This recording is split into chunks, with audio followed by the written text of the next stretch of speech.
Heatwave. What up, homies? The hottest thing on campus.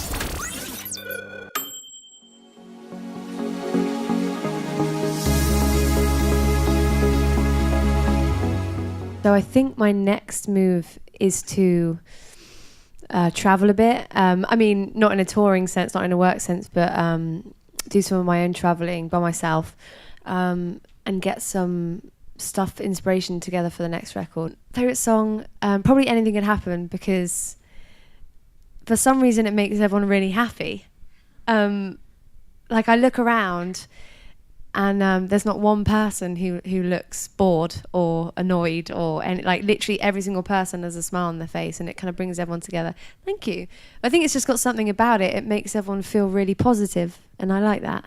But lately I've been way more into science, and I quite like to write less kind of romantically, if that makes sense, because I feel like all I've really done is written songs about breakups and relationships and love, and I really wanted to not write about that, but then as I'm writing down little things every day, I'm realizing that it keeps going back to in relation to something I've been through or something romantic. So yeah, I don't think that's going to happen, but I don't know, I really couldn't tell you what my direction is going to be, because it genuinely depends on where I am and what's happened, and yeah, I'm just going to go with it, but I have no idea at the moment.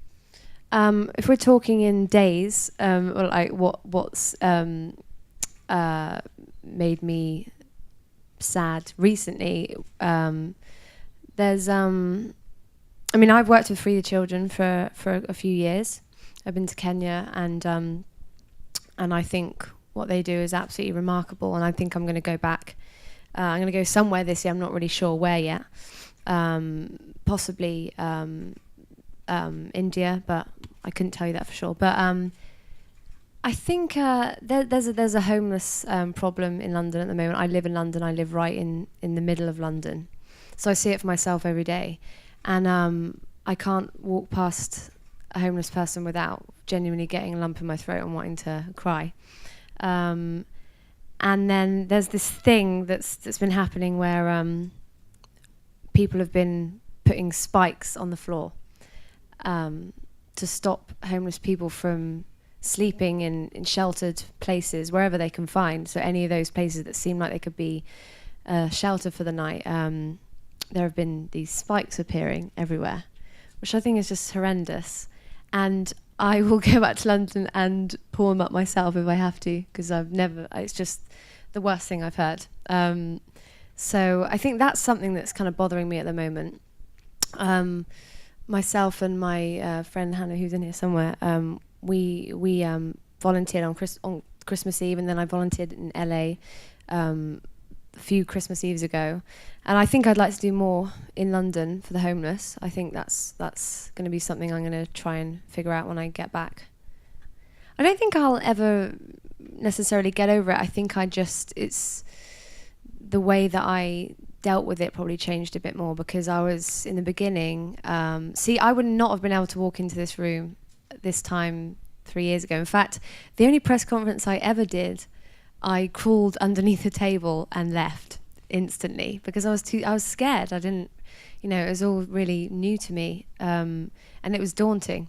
I think that was the same for photo shoots, because becoming a musician, for me, I didn't think that it was going to come with having to look a certain way, or having to be pretty or wear designer clothes or any of that stuff.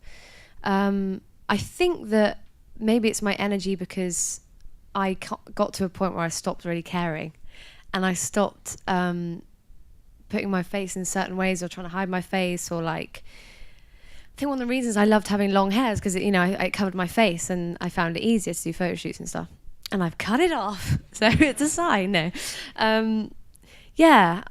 I suppose it's very easy to say things like, you should embrace yourself, and every woman is beautiful. But I think that I just changed my attitude, and I think that for that reason, I've been way happier with my shoots and seeing photos of myself and actually not looking at photos and being like, oh.